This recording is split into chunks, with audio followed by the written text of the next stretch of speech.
দর্শক টেলিভিশনের পক্ষ থেকে আপনাদেরকে স্বাগত। আজকে আমরা উপস্থিত হয়েছি গাজীপুর সিটি কর্পোরেশনের 53 নং ওয়ার্ড কাউন্সিলর পদপ্রার্থী মোহাম্মদ নোয়াব আলী সাহেবের কাছে।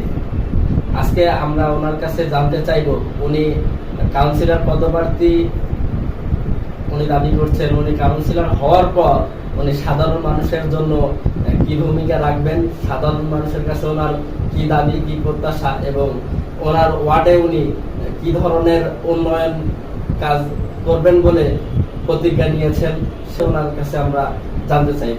এখন আমরা সরাসরি চলে যাব পিরজাদা নোয়াব আলী সাহেবের কাছে। ধন্যবাদ আপনাকে। আপনি যে প্রশ্ন করেছেন, আমি 53 নং ওয়ার্ডে যদি নির্বাচিত কাউন্সিলর হই তাহলে প্রথমেই আমি সন্ত্রাস, মাদক, চাঁদাবাজ, ঘুষখোর, দুর্নীতিবাজ, জমি দখল, হুকুম দখল যারা করবে তাদেরকে জনগণকে সাথে নিয়ে এবং প্রশাসনকে সাথে নিয়ে এবং কঠোর হস্তে আমি দমন করব। তার কারণ জনগণ শান্তি চায়, জনগণ চায় শান্তিতে বসবাস করতে, জনগণ চায় তার নিরাপত্তা, জনগণ চায় সকল ভালোবাসা। এই ভালোবাসাটুকু আমার কাছ থেকে পাবে এবং জনগণকে আমি এটা গ্যারান্টি দিতে পারি। জনগণ যদি আগামীতে আমাকে নির্বাচিত করে তাহলে আমি এই সমাজের কাজ করব এবং জনগণ চায় যেভাবে চাবে আমি সেভাবে এই 53 ওয়ার্ডকে আধুনিকভাবে সুন্দরভাবে গড়ে তুলব। আমি জানি যে জনগণের মনের আশা, ভালোবাসা সকলকে দিতে হবে। জনগণ ছাড়া কেউ সারা বাংলাদেশে নির্বাচিত হতে পারবে না।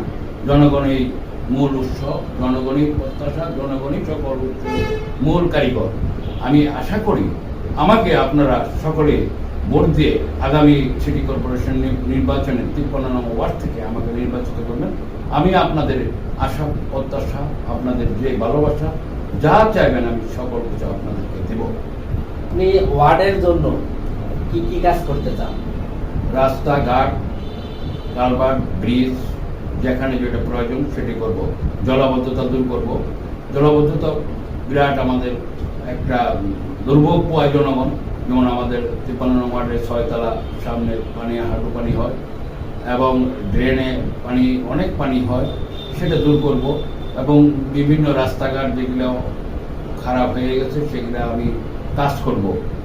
এই কাজগুলো না করলে জনগণ মানুষকে ভালোবাসবে না। জনগণ চায় সুন্দরভাবে গড়ে তুলতে, যেমন শ্রমিকরা চায় তারা সুন্দরভাবে অফিস করতে, গার্মেন্টস শ্রমিক আছে, তারপরে ওষুধ কারখানার শ্রমিক আছে, সকলেরই এই প্রত্যাশা দাবি করে সকল কাউন্সিলরের কাছ থেকে